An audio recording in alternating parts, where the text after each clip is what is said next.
Good morning, everyone. This is Ahmad Moradi. Ladies and gentlemen, I apologize for not being available online through live streaming. We do have some technical problems in the island of Puerto Rico, as you know, after Maria with infrastructure and power. So, as a result of it, I decided to copy and record this lecture and share that with you. My presentation is got two parts on it. Part one, which is in the morning, and part two, where we are going to be talking about some of the other implication. The first part that I will be talking about actually is going to comprise of several elements in here from the artificial intelligence, and I'll also relate to some of my own personal experiences. But before we start, I think it's worth mentioning about a little bit of a history of artificial intelligence. Where did it come from? How did it get started? And how I got involved in this process also became a part of my history. And I'll share that with you as well. And then we'll try through the technology that we have in here, have some of our guests to become available and share some of their viewpoint. We want to educate you with the fact of that in everything we do there are good, bad, and ugly. And artificial intelligence is a Pandora's box that once it's opened, no one knows really how it ends. Everybody hopes for the best, but we all have to take social and moral responsibility in what we are doing and what we are planning to do with it. So with that, I'll start a little bit of a history.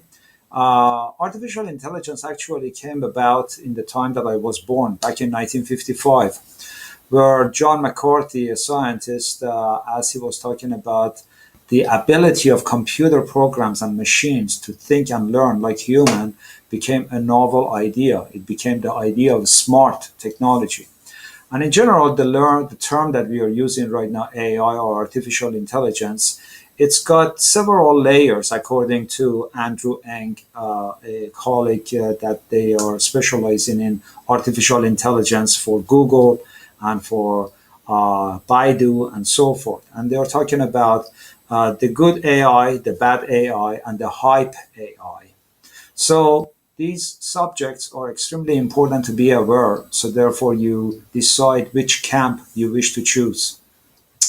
And the idea of an intelligent machine is basically that it simulates and it perceives its environment, takes action, and to maximize its chance of success at some goal. As machines become increasingly capable, mental facilities once through to acquire intelligence are removed from this progression, and obviously the machine learns from itself. But one of the things that it got started, I got exposed back in 1986 to the idea of artificial intelligence as I was working toward my theories and dissertation.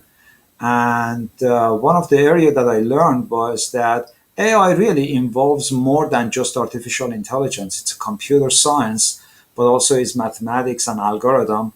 But not only that, but also is linguistics and it's psychology and it's neuroscience and philosophy. And then with that, AI also presented itself in several layers, from robotics to natural language to expert systems and different derivatives of AI. In today's market, actually, we are kind of fallen behind because when I started, countries like Japan were becoming the pioneer. But there is nothing new about AI because AI has been around for some period of a time. If you take a look at automobile industry with the robotic arms and robotic designs that they're all doing all the tedious tasks that it was assigned once upon a time to human. Now it's a collaboration of human and machines that they assemble things and do things together. So with that in mind, we want to bring this idea of artificial intelligence and the process itself together. And some of the ways that it recently started is with the fact that when I went to study about cognitive reasoning and real intelligence of building machines and connecting the neurons together and being able to build, call it brain, it really became difficult for us because we had a lot of challenges. And in my days of studying those, I had to go back and actually learn about psychology, neuroscience, the philosophy, and even natural language and some of the other fundamentals of mathematics before we could even talk about AI. And AI is more about an expert system in my field where I have specialized, where you practically sit in front of a robot and you'll be able to ask and converse intelligent questions. But at the same time, you have to be able to challenge that artificial intelligence or that robot. For instance, how did you arrive at this answer? What was your conductive or deductive reasonings? How sure are you about these questions? With those processes, as we are just asking in general, in AI, we have to build inference engines and we have to build machines that they have forward chaining and backward chaining. So constantly connects to information and learns from those and builds its own variables. And that is what is presents a lot of problems because those problems can be solutions that be productive for the industry, for the mankind, or it can be completely destructive like the movies that you have seen.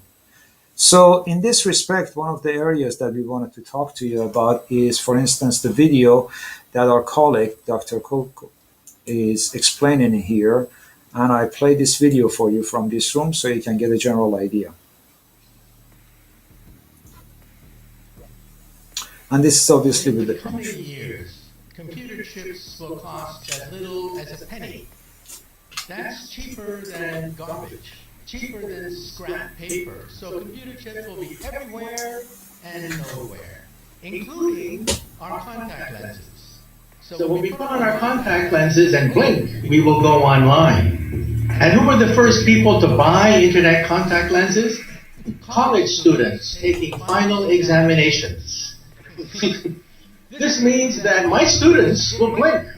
And they will not have to memorize all the things I've been talking about. This is going to revolutionize education because we cannot force students to memorize things that they could simply blink and get. And then if you feel sick, you will blink and see RoboDoc. RoboDoc is artificially intelligent. Talks to you in plain English or Russian or whatever, speaks any language, accesses the entire internet for sound medical advice, almost for free. This is going to revolutionize the medical establishment. I also want to pause in here and talk about the personal incident that happened to me as a result of what you're just talking about, because I have been in the healthcare field for over 34 years. And one of the use and application of AI is tremendous is within the telemedicine and telehealth and diagnostic services and preventive management. These issues are extremely important that we can bring those kind of services in real time to humanity. We'll still have doctors, but doctors will use RoboDoc as an aid. And if you're in a car accident in a foreign country, you don't speak the language, you'll talk to your wristwatch and talk to RoboLawyer.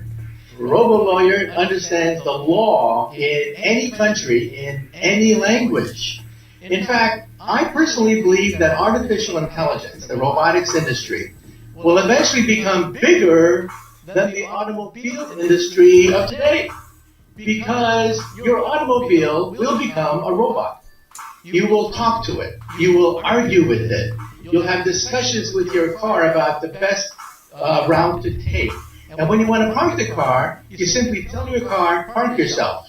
And the car parks itself. This is going to revolutionize urban economics when you don't have to worry about parking anymore. And then the next organ to be digitized is the brain. You may not know this, but 2 years ago, scientists were able to upload the first memories. Memories can now be uploaded and downloaded. This makes possible BrainNet. BrainNet could be the next step in the evolution of the internet.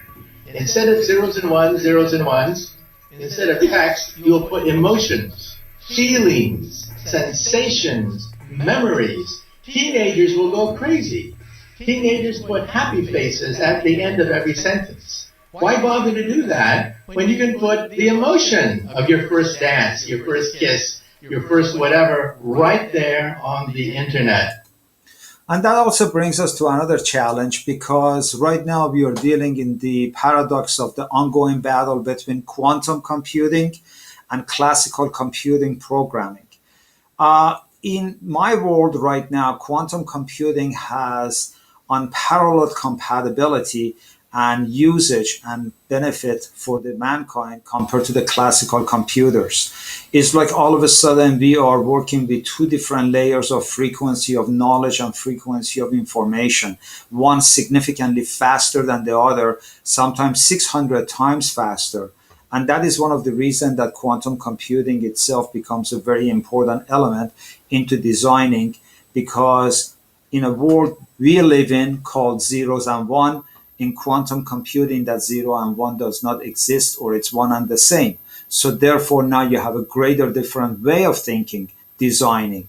And that is one of the reasons that, for instance, it allows you to bring series of things from a research point of view into smart cities.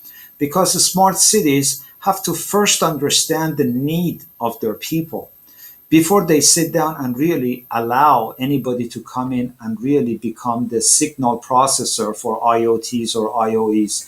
These regulations may even inflict upon each other. And as these technologies are coming together and our digital society is becoming more powerful in this kind of services, we have to be cognizant that the cities have to be able to comply with the regulation and standards. And unfortunately, smart cities or even technologies are moving at a much faster pace and move. So therefore, what you try to deploy today, technically speaking, tomorrow is obsolete because there is some other collaboration comes together.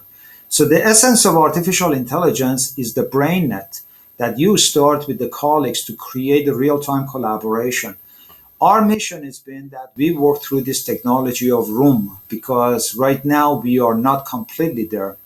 But in the future, when we get into a venue where we can accommodate growth and strategies, you will find yourself into a two different paradox, which I will talk about it in the next session.